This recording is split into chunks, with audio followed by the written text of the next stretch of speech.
यहाँ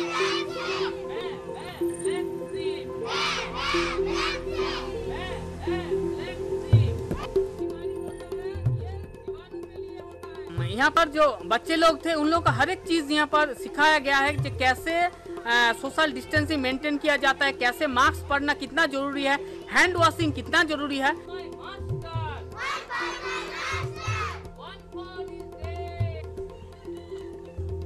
सब लोग देख पा रहे हो, जब से लॉकडाउन लगा है हम लोग का बच्चों का सब पढ़ाई लिखाई बंद हो चुका था। सब इधर उधर भाग रहे थे, कोई माठ में, कोई इधर तो कोई उधर। ऐसे में हम लोग का यहाँ सर आए, सबको पढ़ाया। Capital B, small B, capital सी।